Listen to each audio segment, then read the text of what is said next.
Le sang coulait encore de ma tempe quand j'ai ouvert les yeux sur le néant. Pas le vide éternel que promettent les curés dans leurs sermons enflammés à Notre-Dame. Non, un vide plus cruel. Un retour brutal à la vie que je croyais perdue. J'étais morte. Élise Moreau. 32 ans. Poignardée dans le dos par l'homme que j'aimais. Dans notre appartement haussmannien surplombant la Seine. Un soir de Noël où les lumières de Paris scintillaient comme des mensonges. Et maintenant. Je respirais à nouveau. Le cœur battant la chamade. Dans le corps de la Élise d'avant, celle de 28 ans. Innocente. Confiante. Ignorant le poison qui rampait déjà dans les veines de mon existence. C'était le 24 décembre 2018. J'avais 28 ans. Et Paris s'habillait de ses guirlandes criardes. De ces illuminations qui masquent la pourriture sous les pavés. Mon père. Ce vieux bourru de banlieue lyonnaise. M'avait appelé la veille, les traditions. C'est pour les parents, tu peux sauter cette année. J'avais ri. Soulagé. La messe de minuit à Saint-Sulpice. Les toasts au foie gras chez ma sœur aînée. Les chants faux autour du sapin artificiel, tout cela m'oppressait depuis des années. J'avais accepté. Et la suite leur avait coupé le souffle, mais pas comme ils l'imaginaient. J'avais choisi de rester à Paris avec Antoine. Mon fiancé. Ce golden boy de la finance qui m'avait fait miroiter un avenir radieux. On se fera notre Noël à nous. Avait-il murmuré en m'embrassant dans le cou. Ses lèvres chaudes contre ma peau frissonnante de froid hivernal. Quel mensonge exquis. Je me suis redressé dans le lit. Le drap de soie glissant sur ma peau nue. La chambre était la même, mur crème. Tableau abstrait de Basquiat au-dessus de la tête de lit. L'odeur persistante de son aftershave Acadie. Ce traître banal. Mais mon esprit hurlait. Les souvenirs de ma mort me submergeaient comme une vague de scènes en crue. Antoine. Penché sur moi. Son visage déformé par une grimace de triomphe. Le couteau de cuisine, celui avec lequel il coupait les tomates cerises pour nos salades d'été plantées entre mes omoplates. C'est fini. Élise. L'assurance. L'appartement. Tout est à moi maintenant. Et derrière lui. Dans l'ombre du couloir. Claire. Ma meilleure amie depuis l'ENA. Riant doucement. Son rouge à lèvres écarlate comme une plaie ouverte. Elle m'avait tué ensemble. Pour l'argent de mon héritage familial. Ce secret que je portais seul, la fortune cachée de mon grand-père. Fruit d'un trafic d'art pendant l'occupation. Blanchi à travers des galeries parisiennes. J'avais tout légué à Antoine par amour aveugle. Et maintenant. Je revivais. 37 mois avant ma mort. Une seconde chance. Pas pour pardonner. Pour détruire. Le choc m'a cloué au matelas. Mes mains tremblaient en effleurant mon ventre plat, pas encore enceinte de ce fantôme que j'avais porté dans ma vie précédente. Avant qu'elle ne m'arrache la vie et l'enfant. Antoine ronflait à mes côtés. Sa poitrine se soulevant rythmiquement sous le pyjama en coton bio qu'il affectionnait tant. Je me suis levé sans bruit. Pieds nus sur le parquet ciré. Et j'ai marché jusqu'à la fenêtre. Dehors. La tour Eiffel miroitait. Prostituée de lumière pour touristes éblouis. Paris. Ma ville maudite. Où l'amour se vend au poids de l'or et la trahison au prix d'un café crème. J'ai pressé mon front contre la vitre froide. Comment? Pourquoi moi? Était-ce un miracle divin? Une farce cosmique? Ou simplement le karma français? Ce sens aigu de la justice poétique que les révolutionnaires de 1789 nous avaient légué? Peu importait. Une seule vérité comptait, je les ferais payer. Lentement. Méticuleusement. Avec la cruauté d'une guillotine qui tombe. Les premiers jours après mon réveil, ce réveil impossible ont été un tourbillon de déni et de rage contenue. Je me suis forcé à sourire à Antoine lors du petit déjeuner. À feindre l'enthousiasme pour notre voyage à Deauville prévu pour le Nouvel An. Tu es radieuse ce matin. Ma chérie. A-t-il dit en versant du jus d'orange frais dans nos verres en cristal baccarat. Radieuse? J'étais un volcan sous la glace. Une tempête dans un flacon de parfum Chanel. Claire m'a appelé dans l'après-midi. Sa voix chantante comme toujours, Élise. Darling. Tu nous manques déjà au dîner familial. Antoine est un vénard. Tu sais. J'ai ri. Un rire qui sonnait faux même à mes oreilles. Et j'ai raccroché en me promettant de commencer par elle. Claire Duval. Avocate brillante au barreau de Paris. Héritière d'une lignée de collaborationnistes qu'elle niait farouchement. Elle qui m'avait consolé lors de nos soirées arrosées de vin de Bourgogne. Qui avait été ma demoiselle d'honneur fantasmée. Elle. Qui avait couché avec mon fiancé des mois avant notre mort. Et qui avait ourdi le plan pour me supprimer comme un obstacle gênant. Je me suis plongé dans les archives de ma mémoire. Ces dossiers mentaux que la mort avait aiguisés comme un rasoir. Dans ma vie précédente. J'avais découvert trop tard le pot aux roses, des emails effacés. Des virements suspects vers un compte offshore au Caïmans. Et ce rendez-vous clandestin dans un hôtel particulier du Marais où Antoine et Claire avaient scellé leur pacte.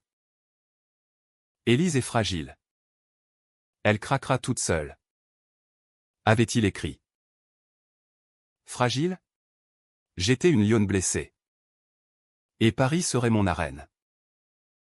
Mon premier pas vers la vengeance fut anodin en apparence, j'ai modifié mon testament. Pas pour tout annuler, cela aurait alerté les loups, mais pour y glisser une clause subtile. Une donation à une association contre la violence domestique. Financée par une partie de l'héritage. Juste au cas où. Me suis-je dit en signant chez le notaire du quartier latin. Un vieux schnock aux lunettes rondes qui m'a regardé avec suspicion. Mais la vraie tempête a commencé le soir du réveillon. Antoine avait insisté pour inviter Claire et son mari. Un politicien falot du parti macroniste. Dîner aux chandelles dans notre salon. Vue sur les quais. J'ai cuisiné au. Ironie un bœuf bourguignon. Mijoté pendant des heures avec du pinot noir millésimé. Claire est arrivée en robe rouge. Talons loup-boutin claquant comme des coups de feu sur le sol. Élise. Tu es divine. A-t-elle gazouillé en m'embrassant sur les deux joues. Son parfum, poison de Dior me donnant la nausée. Antoine. En costume sur mesure. Nous a servi l'apéritif, champagne Krug. Bulles dorées comme des promesses empoisonnées. Nous avons trinqué à l'année nouvelle. À l'amour éternel. À l'amitié indéfectible. J'ai souri. Les lèvres pincées sur le bord de ma flûte. Sous la table. Ma main serrait le pied du verre jusqu'à ce que mes jointures blanchissent. La conversation a dérivé vers les ragots parisiens, l'affaire Griveaux. Ce candidat cocufié dont les sextos avaient fait le tour du web, les magouilles immobilières dans le 16e arrondissement. Claire. Toujours la star. À lancer, et toi? Élise. Avec ton boulot à la galerie. Tu n'as pas peur que le marché de l'art s'effondre? Ton grand-père aurait adoré ces Basquiat qui valent des fortunes aujourd'hui. Elle a ri. Un rire perlé. Ignorant que je savais, elle avait fouillé dans mes papiers. Découvert le secret de la fortune ou ces tableaux nazis revendus légalement après la guerre. Blanchis par des galeries complices. Mon grand-père, un collaborateur notoire, avait légué cela à ma mère, qui me l'avait confié à sa mort. Jurant le silence. C'est notre malédiction familiale. M'avait-elle dit sur son lit d'hôpital. À l'Hôtel-Dieu. J'avais porté ce fardeau seul. Jusqu'à Antoine. Et maintenant? Seyen le convoitait. J'ai contre-attaqué doucement, testant les os. Oh. Claire? Tu sais. L'art cache toujours des squelettes. Comme ton oncle. Ce collectionneur qui a fini en tôle pour Russell en 2005. Son sourire s'est figé une fraction de seconde. Assez pour que je savoure. Antoine a changé de sujet. Parlant fusion-acquisition à la banque Rothschild. Mais je voyais clair, leur regard complice. Ses touches furtives sous la nappe. La nuit. Après leur départ. Alors qu'Antoine me prenait avec une urgence feinte. Je gardais les yeux ouverts. Fixant le plafond. Demain. Pensais-je. Je commence à creuser. Demain.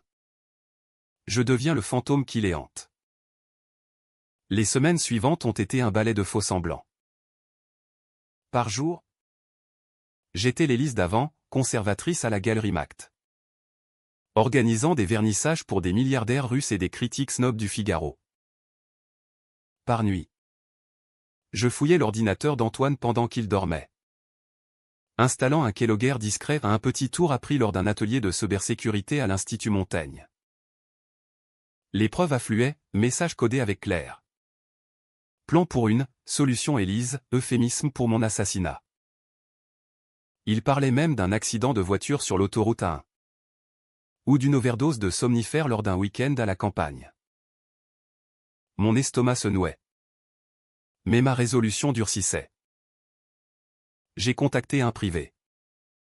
Un ex-flic de la PJ nommé Laurent. Barbu et cynique. Qui opérait dans les bas-fonds du 18e. Madame Moreau. La trahison en haute société. C'est comme le caviar, ça pue vite. M'a-t-il dit lors de notre rencontre dans un bistrot de Montmartre. Fumant une gauloise malgré l'interdiction. Laurent m'a livré un dossier, photo de Claire et Antoine à l'hôtel de Crillon. Facture pour un appartement meublé dans le 7e, leur nid d'amour secret. Et pire, Claire avait engagé un détective pour surveiller mes allées et venues. Cherchant des faiblesses. Il me voyait comme une proie. Pas une prédatrice. J'ai ri pour la première fois depuis mon retour à la vie, ils ignoraient que la proie s'était muée en loup. Ma première décision controversée est venue alors, empoisonner subtilement leur confiance. J'ai découvert, par hasard, un email fabriqué par Laurent suggérant qu'Antoine voyait une autre femme. Une stagiaire à la banque. Je l'ai confronté lors d'un dîner au Fouquet's. Larmes aux yeux. Voix chevrotante. Est-ce que tu m'aimes encore? Il a nié. Juré. M'a offert une bague en diamant et une babiole pour apaiser la tempête. Mais la graine du doute était plantée. Claire, jalouse, a commencé à harceler Antoine de messages, elle soupçonne quelque chose? Élimine-la vite. Printemps 2019. Paris fleurissait. Les cerisiers du Luxembourg en explosion rose. Mais mon cœur était un hiver perpétuel. J'ai approfondi le secret familial, visité les archives de la Bibliothèque nationale. Déterré des documents jaunis sur mon grand-père. Robert Moreau. Qui avait troqué des monnaies volées contre des faveurs nazies. Cette tâche indélébile. J'allais l'utiliser comme arme. J'ai contacté un journaliste d'investigation au Monde. Une femme acérée nommée Sophie. Qui haïssait les élites. Élise. Si c'est vrai. C'est du dynamite. M'a-t-elle dit. Cigarette électronique à la main. Dans son bureau encombré de piles de Le Monde diplomatique. Pas pour publier tout de suite, non. Pour menacer. J'ai envoyé une lettre anonyme à Claire, un extrait des archives. Avec une note, ton oncle n'était pas le seul collaborateur. Veux-tu que Paris sache pour les Duval? Sa réponse fut paniquée, un appel à Antoine. Intercepté par mon logiciel. Elle sait pour l'héritage. On doit accélérer. Le climax de cette phase s'est joué lors d'une soirée à l'Opéra Garnier. Gala pour mécènes de l'art. J'étais en robe fourreau noir. Diamant au cou osseux de ma mère. Maudit. Antoine et Claire y étaient. Elle en vert émeraude. Lui en smoking impeccable. J'ai dansé avec lui. Un valse langoureuse sur l'air de la Traviata. Murmurant à son oreille, je sais tout. Mon amour. Mais je te donne une chance de te repentir. Ses yeux se sont écarquillés. Sueur perlant sur sa lèvre supérieure. Plus tard. Dans les toilettes dorées. J'ai croisé Claire. Tu joues avec le feu. Élise. A-t-elle sifflé? Son vernis à ongles rouges comme du sang. Et toi? Avec la dynamite. Ai-je répliqué? Lui glissant une photo d'elle et Antoine enlacés. Le doute s'insinuait. Corrosif comme l'acide. L'été 2019 a apporté une chaleur étouffante à Paris. Ces canicules qui transforment la capitale en fournaise infernale. Où les Parisiens fuient vers la Côte d'Azur ou les châteaux de la Loire. Moi. Je suis resté. Tramant mes filets dans l'ombre. Antoine et Claire. Sentant la nasse se refermer. Ont accéléré leur complot. J'ai intercepté un message, rendez-vous au Pont des Arts. Minuit. Le 15 juillet. On discute du plan B. Le plan B, me pousser du pont. Accident tragique d'une femme dépressive sautant dans la Seine après une dispute d'amoureux. Poétique. N'est-ce pas? Dans le style français. Où la mort se drape de romantisme baudelairien. J'ai décidé de renverser la vapeur avec une audace qui m'effrayait moi-même. Une décision controversée. La première d'une série qui me entrait, infiltrer leur cercle intime par le mensonge. J'ai feint une grossesse. Un test positif fabriqué. Annoncé lors d'un dîner intime à la Tour d'Argent. Avec vue sur les flèches gothiques de Notre-Dame avant l'incendie qui la consumerait l'année suivante. Miroir de ma propre renaissance en flammes. Antoine a pâli. Claire. Invité, pour partager la joie. A souri d'un sourire carnassier. Félicitations. Ma chérie. Un petit Moreau pour perpétuer la lignée des traîtres. A-t-elle lancé. Levant son verre de Sancerre. Mais intérieurement. Je jubilais. Cela les forcerait à reporter. À recalculer. Et moi. J'avais le temps de creuser plus profond. Avec l'aide de Laurent.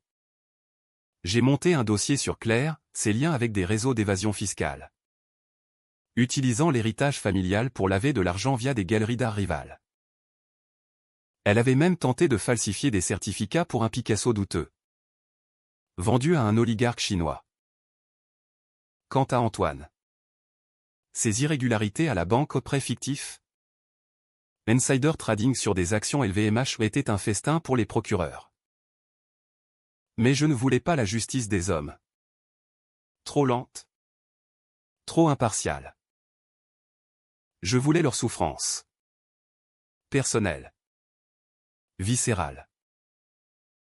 J'ai commencé par des sabotages subtils, un virus informatique sur l'ordinateur de Claire. Effaçant des dossiers clients, des rumeurs lancées dans les couloirs feutrés de la bourse.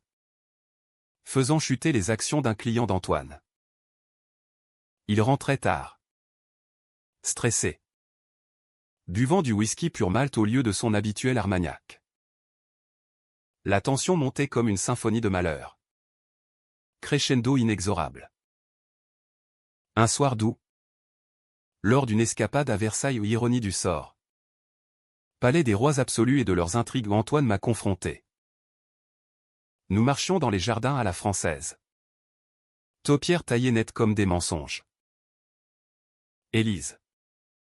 Tu changes. Tu es distante. J'ai faim, les hormones, c'est le bébé. Chérie. Et tes absences, il m'a prise dans ses bras. Sous la statue de Louis XIV. Murmurant des promesses vides. Mais ce soir-là. Dans notre chambre d'hôtel au Trianon. J'ai fouillé son téléphone. Un texto de Claire, elle simule. Vérifie le test. Tu l'as avant qu'elle ne nous ruine. Mon sang s'est glacé. Il passait à l'action. Ma riposte fut théâtrale. Digne d'une pièce de Racine. J'ai organisé une baby shower surprise dans notre appartement. Invitant des collègues. Des amis communs et Claire. Bien sûr. Ballon rose. Macaron de la durée. Un gâteau en forme d'échographie. Elle est arrivée. Sourire plaqué. Mais ses yeux trahissaient la fureur. Pendant que les invités sirotaient du rosé de Provence. Je l'ai entraînée dans la cuisine. Claire. Je sais pour le Pont des Arts. Et pour le Picasso. Elle a blêmi. Son verre tremblant. Tu bluffes. J'ai sorti mon téléphone. Lecture d'un enregistrement audio où Laurent avait piraté son fixe. Sa voix, on la balance dans la Seine. Comme une cocotte qui se suicide. Le silence qui a suivi fut assourdissant. Seulement brisé par le rire distant des invités. Qu'est-ce que tu veux, a-t-elle craché. Lèvres pincées. Ta confession. Et celle d'Antoine. Sur vidéo. Où le monde publie tout, ton oncle. Ton père. Tes magouilles. Et l'héritage Moreau? Je le léguerai à une fondation pour les victimes de collaborationnisme. Ses yeux se sont plissés. Calculatrice. Tu es folle? Élise. Tu détruiras ta propre famille. Ah. La ironie, elle avait raison. Le secret de mon grand-père me rongeait. Une lèpre héréditaire. Mais c'était mon choix controversé, sacrifier mon passé pour mon futur. Elle a cédé. Partiellement. Une semaine plus tard. Un colis anonyme, une clé USB avec des aveux murmurés d'Antoine. Ivre. Enregistré par elle pour se couvrir. Pas assez. Mais un pas. Automne. Les feuilles jaunissaient le long des Champs-Élysées. Et Paris s'enfonçait dans une mélancolie pré-hivernale. J'ai perdu le bébé, une fausse couche simulée. Larmes abondantes lors d'une visite chez le gynéco complice. Antoine. Rongé par la culpabilité qu'il croyait réelle. S'est effondré. C'est ma faute? J'aurais dû être là. J'ai hoché la tête, le consolant en silence. Tandis que mon esprit cartographiait la suite. Claire. Elle. S'est distanciée. Prétextant un burn-out. Mais je la pistais, voyage à Genève. Rendez-vous avec des banquiers suisses. Elle tentait de sécuriser l'argent volé. La haute tension a culminé en novembre. Lors du salon du Bourget-Onon. Attendez. Du salon de l'art contemporain au Grand Palais. J'y exposais un près de la galerie, un Rothko sombre. Abstrait tourbillon de noir et rouge. Miroir de mon âme. Antoine et Claire y étaient. Minglant avec des collectionneurs qataris. J'ai approché un mécène véreux. Un Saoudien aux mains baladeuses. Et j'ai glissé, Monsieur Al-Fayed. J'ai entendu que Madame Duval cherche à vendre un Picasso off the books. Les rumeurs se sont propagées comme une traînée de poudre. Le lendemain. Perquisition au cabinet de Claire, soupçon de blanchiment. Elle m'a appelé. Hystérique, salope. C'est toi. Non. ma chère. C'est le karma. Antoine. Sentant le vent tourner. A tenté de me reconquérir, week-end à la closerie des Lilas. Dîner aux chandelles. Promesse de fiançailles officielles.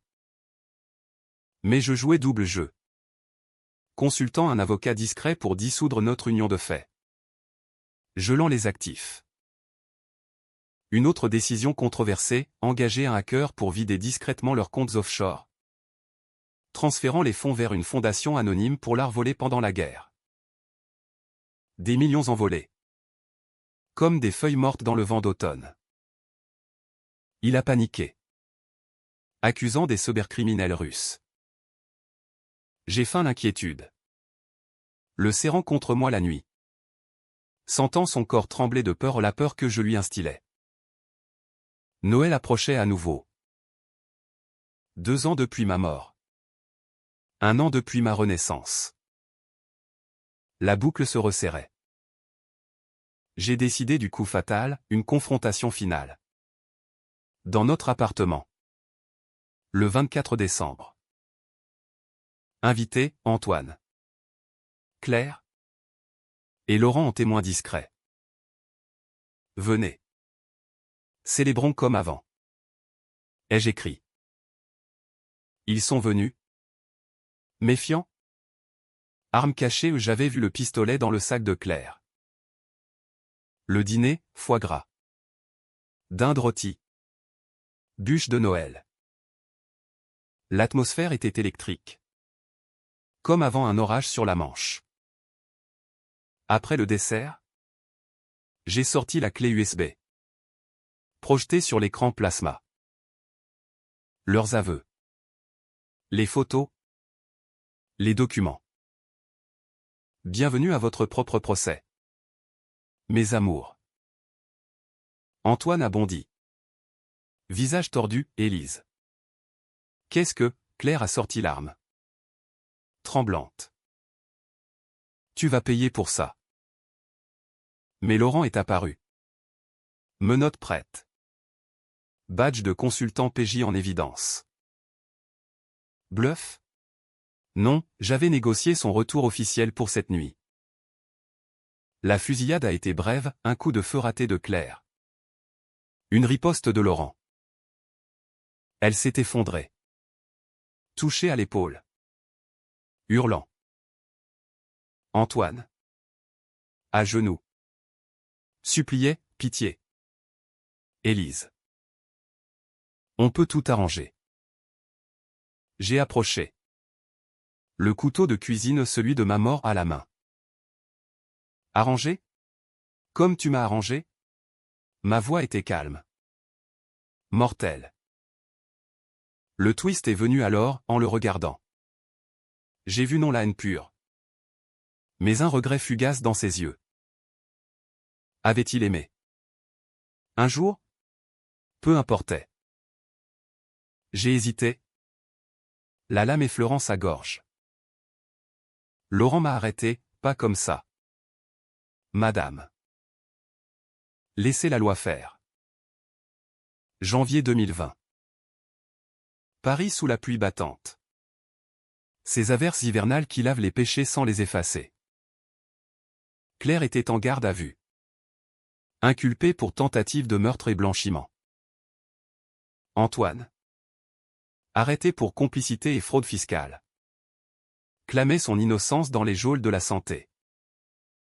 Les journaux titraient « Scandale chez les élites parisiennes, trahison et fortune nazie au cœur d'un drame amoureux ». Mon nom était éclaboussé. Mais j'avais pris soin de me positionner en victime, interview larmoyante au JT de France 2. Où je pleurais mon « fiancé perdu » et ma « meilleure amie dévoyée ». Les Français adorent les drames bourgeois, les audiences explosaient. Mais la vengeance n'était pas achevée. Le secret de mon grand-père. Révélé par mes propres mains. Me rongeait. La fondation que j'avais créée où les ombres de l'occupation recevaient les fonds détournés. Exposant tableaux et histoires volées. Des manifestations devant la galerie Mact. Des articles accusateurs dans Libération, Élise Moreau. Héritière maudite. Lave-t-elle son linge familial en public? J'étais controversé. Une paria chic dans les dîners du 16e. Une décision qui divisait, certains me voyaient comme une justicière. D'autres comme une opportuniste surfant sur l'histoire. Mon père m'a appelé depuis Lyon. Voix rauque de fumeur, tu as sali le nom. Petite. Ton grand-père était un survivant. Pas un monstre. Survivant? Il avait vendu des juifs pour un Vermeer. J'ai raccroché. Le cœur serré. La trahison familiale s'ajoutait à la liste. Antoine. Depuis sa cellule. M'a écrit, des lettres manuscrites. Encre bleue sur papier pelure. Arrivant par l'avocat. Je t'ai aimé. Élise. Claire m'a manipulé. Pardonne-moi. Amour? Un mot vide comme les couloirs du Louvre la nuit. J'ai répondu une fois, l'amour ne poignarde pas dans le dos. Puis. Silence. Mais le vrai poison était en moi. Les nuits. Je revivais ma mort en boucle. Le couteau froid. Le sang chaud. Étais-je devenu comme eux? Une mécréante calculatrice? Laurent. Devenu un allié improbable. Me conseillait lors de nos verres au Procope, la vengeance. C'est un vin capiteux. Madame. Buvez en modérément. Ou il vous tuera. Il avait raison. Je commençais à voir des fantômes, ma mère. Me suppliant de taire le secret, mon enfant perdu. Un fœtus spectral dans mes rêves. Le printemps a apporté le Covid. Ce fléau mondial qui a confiné Paris dans un silence spectral. Les rues vides. La scène immobile comme un serpent endormi. J'ai profité de l'isolement pour consolider mon empire vengeur. La galerie a pivoté vers des expositions virtuelles sur l'art spolié. Partenariat avec le mémorial de la Shoah. Les dons affluaient. Ironie, argent des élites repenties. Cherchant absolution. Claire. Libéré sous caution au papa politicien oblige m'a contacté via un intermédiaire. Rencontrons-nous. Je veux négocier. Négocier? J'ai accepté. Lieu neutre, un café masqué sur l'île de la Cité. Sous l'ombre de la conciergerie. Prison des révolutionnaires. Elle est arrivée. Amaigrie. Cheveux blonds ternis. Sans maquillage ou une méduse dénudée. Élise. Tu as gagné. Mais arrête. Tu nous détruis toutes les deux. J'ai siroté mon expresso. Masqué de blanc. Tu m'as détruite en premier.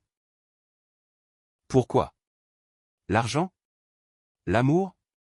Elle a hésité. Puis avoué, les deux. Antoine était à moi depuis l'ENA. Toi.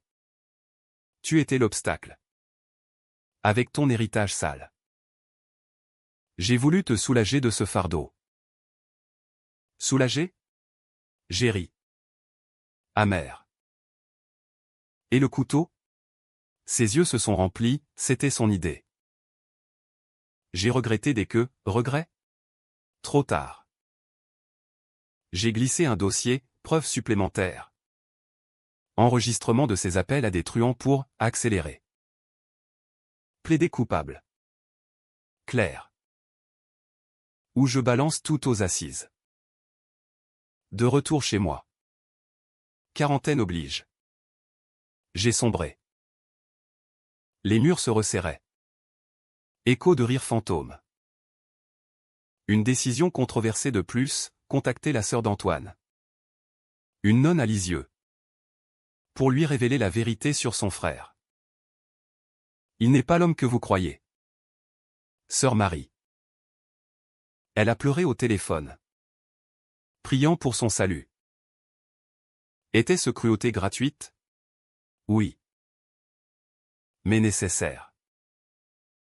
La vengeance n'était plus seulement pour moi, c'était pour toutes les Élises trahies dans l'ombre des boulevards. Étaient confinés. Paris étouffait sous les masques. Les applaudissements pour les soignants masquant les cris des damnés. Antoine a été condamné en première instance, 20 ans pour meurtre prémédité au nom. Tentative. Car j'avais survécu dans cette timeline. Meurtre dans l'ancienne, ici. C'était la peur qui le tuait. Claire. 5 ans pour fraude. Plus sursis. Elle s'est suicidée en cellule. Pilules avalées avec du vin volé. Nouvelle ? Le Figaro, avocate parisienne se donne la mort après scandale. J'ai lu l'article au Luxembourg. Sous les statues de reines oubliées. Pas de joie. Seulement un vide. Était-ce la victoire ? Ou un miroir brisé ? Reflétant mon propre abîme. La chute est venue en automne. Avec les feuilles mortes. Un journaliste. Flairant plus. A publié sur le secret Moreau, la conservatrice qui expie les crimes de son aïeul. Manifestation devant la galerie. Jet de peinture rouge au sang symbolique. Mon père est venu. Premier voyage depuis Lyon. Visage buriné par la honte. Tu nous as tous maudits. Élise. Nous avons parlé des heures. Dans le salon hanté. Il a avoué, il savait pour le grand-père. Avait même aidé à blanchir un tableau en 1980. La trahison s'étendait. Générationnelle. J'ai pleuré. Pour la première fois sincèrement. Père. C'était pour nous libérer. Il est parti. Silhouette voûtée sous la pluie. Sans pardon. Hiver 2020. Noël seul. Champagne tiède devant la cheminée. Laurent m'a invité à un dîner simple. Bistrot de Belleville. Vous avez gagné. Mais à quel prix ? A-t-il demandé. Fourchette en l'air. Prix ? Mon âme. Peut-être. Mais Paris renaissait. Lumière timidement rallumée. J'ai décidé de tourner la page, voyager. Peut-être en Provence. Chez une tante oubliée. Une nouvelle vie. Sans fantômes. La pandémie s'estompe. Paris exhale un soupir de soulagement teinté de cicatrices. Les terrasses rouvrent. Bondées de Parisiens affamés de contact humain ou de potins. Moi. Élise Moreau. Je suis devenue une énigme, la femme qui a survécu à la trahison. Qui a exposé les ténèbres de l'élite. Invitation à des talk shows sur CNews. Ou des polémistes beugles, héroïnes ou vendetta personnelle. Je souris. Élude. Mais intérieurement, la rage couve encore. La vengeance n'est pas un feu qu'on éteint, c'est une braise qui attend le vent. Antoine. En appel. Plaide la folie, expert psychiatrique attestant d'une manipulation par Claire. Les tabloïds s'en délectent, le banquier brisé par l'amour toxique. J'assiste à l'audience au palais de justice. Masqué dans le fond de la salle. Observant son visage amaigri. Ses yeux suppliants vers le juge. Il me voit. Et pour la première fois. Je l'inonde du triomphe passé. Mais une peur animale. Bonne. Mais insuffisant. Ma décision controversée du jour, témoigner contre lui. Pas en tant que victime passive. Mais en révélant son rôle actif. Il a planifié chaque détail. Votre honneur. Le couteau. Les assurances. L'héritage. La salle murmure. Flash crépite. Il est condamné à 15 ans ferme. En sortant. Il crie, Élise. Tu me tues. Je me retourne. Froide, non. Tu t'es tué toi-même. La galerie prospère paradoxalement, exposition sur l'art restitutif attire des foules. Des mécènes juifs repentis. Des activistes. Mais les ombres familiales persistent. Mon père. Malade d'un cancer au foie ou trop de pastis. Trop de regrets m'appelle, viens. Avant qu'il ne soit trop tard. Je vais à Lyon.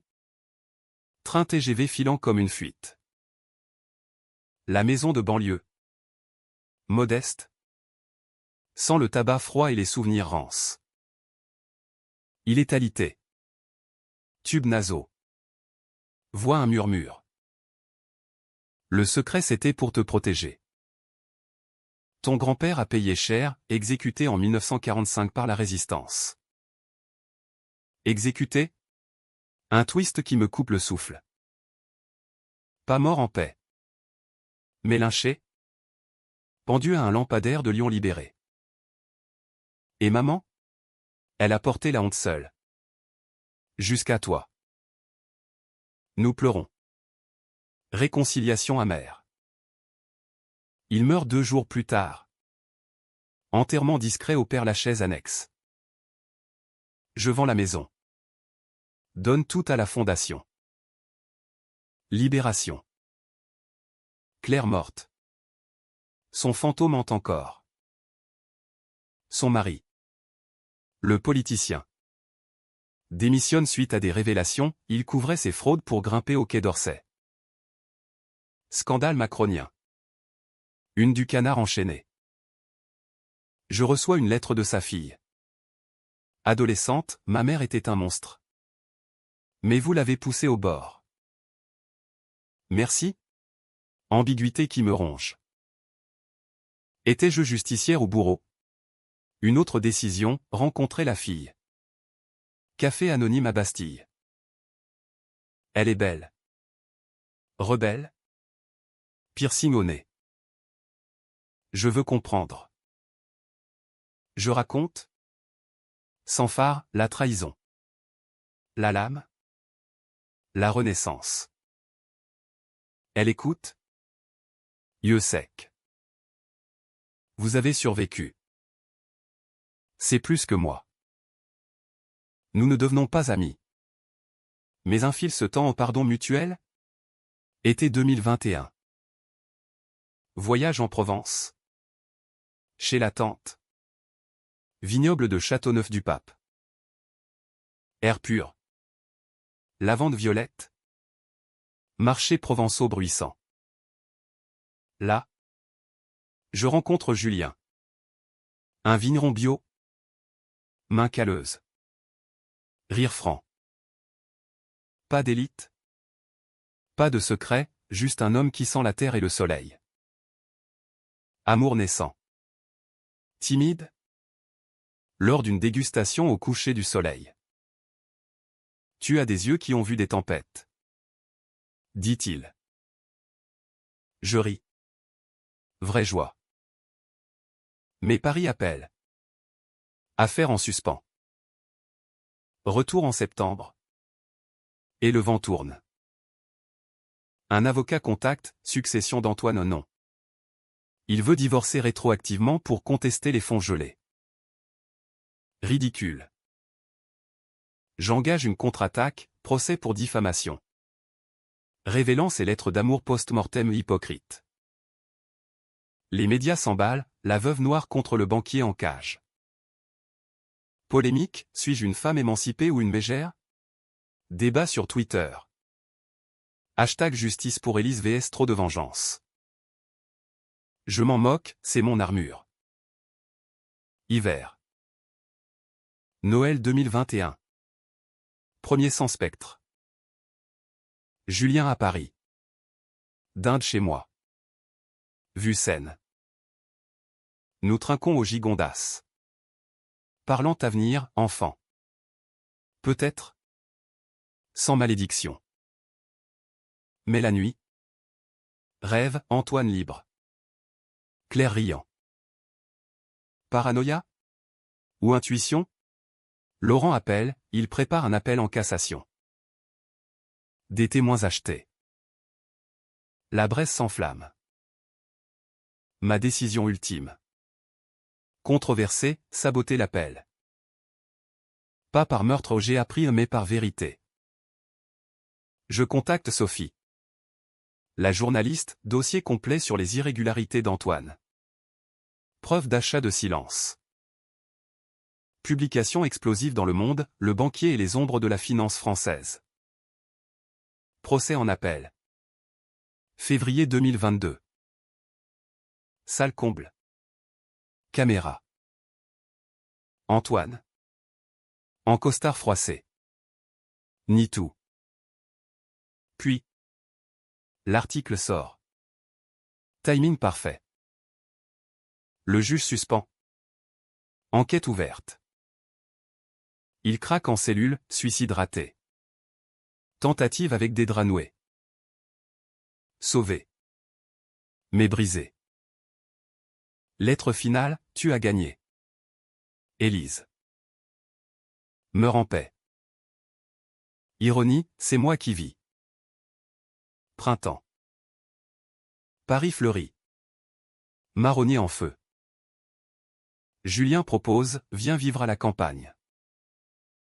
Laisse la ville aux fantômes. J'hésite.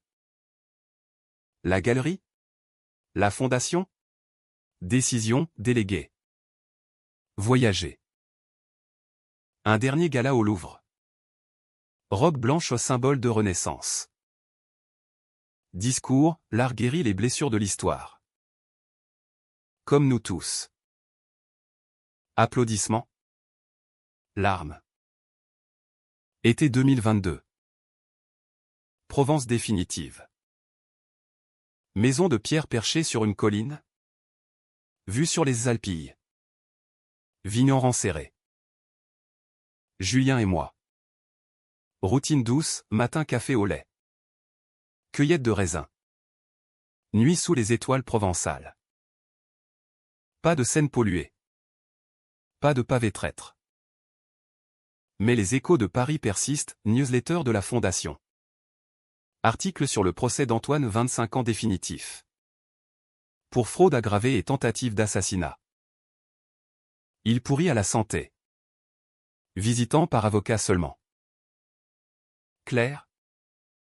Son ombre. Enterré dans un cimetière chic de Passy. Fleurs non cueillies. La nouvelle vie n'efface pas les cicatrices. Grossesse réelle. Cette fois, échographie confirmant un cœur battant. Joie mêlée de terreur, et si l'héritage maudit se transmettait? Julien. Serein. Pose sa main sur mon ventre, on écrira notre histoire. Élise. Pas celle des morts. Sagesse paysanne. Antidote au venin urbain. Je lis Camus sous l'olivier. Le mythe de Sisyphe, la révolte comme absurdité assumée. Ma vengeance? Un rocher roulé. Mais je choisis de danser avec. Automne. Naissance, une fille. Prénommée Lumière ou ironie française. Lumière après ténèbres. Allaitement au chant des cigales. Berceuse en occitan. Paris appelle une fois, inauguration d'une aile au mémorial. Nommée Élise Moreau. Je vais. Julien à mes côtés. Bébé en écharpe. Discours bref, la mémoire n'est pas chaîne. Mais clé. Poignée de main avec des survivants. Yeux humides. Retour en train. Apaisé. Hiver 2022. Noël provençal, sentons de la crèche. Vin chaud aux épices. Famille élargie, ma sœur. Réconcilié. Jouant avec lumière. Père absent. Mais son esprit plane au pardonné? Pas tout à fait. Un colis arrive, lettre d'Antoine. Vendu par un codétenu. Dernier twist, confession finale. J'ai tué par peur. Élise. Peur de ne pas être assez. Ton amour m'étouffait. Peur? La mienne avait forgé une lame. Je brûle les pages dans le foyer. Cendre au vent mistral. Lumière grandit. Premier pas dans la poussière ocre. La fondation prospère. Restitution d'œuvres, un Matisse rendu à des airs new-yorkais. Moi? Écrivaine occasionnelle. Mémoire fragmentée, Renaissance à Paris, une vengeance française. Best-seller discret. Controversé, trop dramatique, clament les critiques. Julien rit, c'est toi. Ma chérie. Un jour d'été.